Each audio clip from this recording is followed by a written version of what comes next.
సూర్యుడు ఉదయిస్తే, అస్తమిస్తే ఆ సమయాల్లో మీరు ఏం చేస్తున్నారు? ఇది కేవలం అలవాటు కాదు. ఇది వేల సంవత్సరాల ఆధ్యాత్మిక రహస్యం.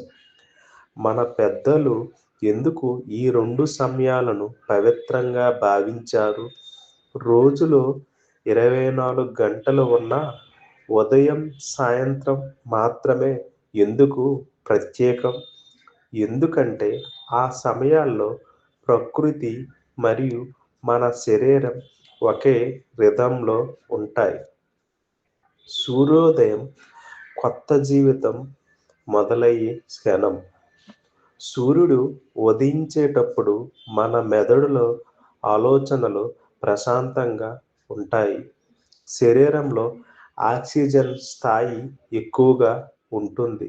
మన చుట్టూ ఉన్న ఎనర్జీ శుభ్రంగా ఉంటుంది. ఈ సమయంలో చేసిన జపం, ధ్యానం, ప్రార్థన మన అవచేతన మనసులో బలంగా నిలుస్తాయి. అందుకే పెద్దలు చెప్పారు, ఉదయం ఆలోచన జీవిత దిశ అని.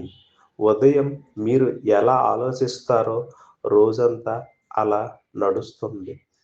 సూర్యాస్తమయం విడిచిపెట్టే సమయం. రోజంతా మనం ఒత్తిడి తెచ్చుకుంటాం. కోపం, బాధ, భయం కూడబెట్టుకుంటాం. సూర్యుడు అస్తమించేటప్పుడు ప్రకృతి కూడా నెమ్మదిగా, నిశ్శబ్దంగా మారుతుంది. మనస్సు కూడా అలానే మారేందుకు సిద్ధంగా ఉంటుంది.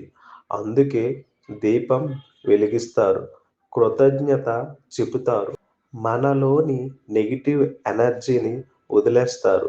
సాయంత్రం వదిలిన భారమే రేపటి ప్రశాంతత. సూర్యోదయం ఈక్వల్ టు శక్తి తీసుకోవడం. సూర్యాస్తమయం ఈక్వల్ టు భారాన్ని వదిలేయడం. ఈ 2 రీతులు పాటిస్తే మీ జీవితం బయట కాదు, లోపల నుంచి మారడం మొదలవుతుంది. మీరు ఉదయం ఏం చేస్తారు?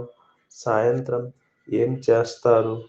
కామెంట్ చేయండి. ఈ వీడియో మీ మనసుకు తాకితే షేర్ చేయండి. ఇలాంటి ఆధ్యాత్మిక రహస్యాల కోసం ఎల్ఎంకే డివోషనల్ని సబ్స్క్రైబ్ చేయండి.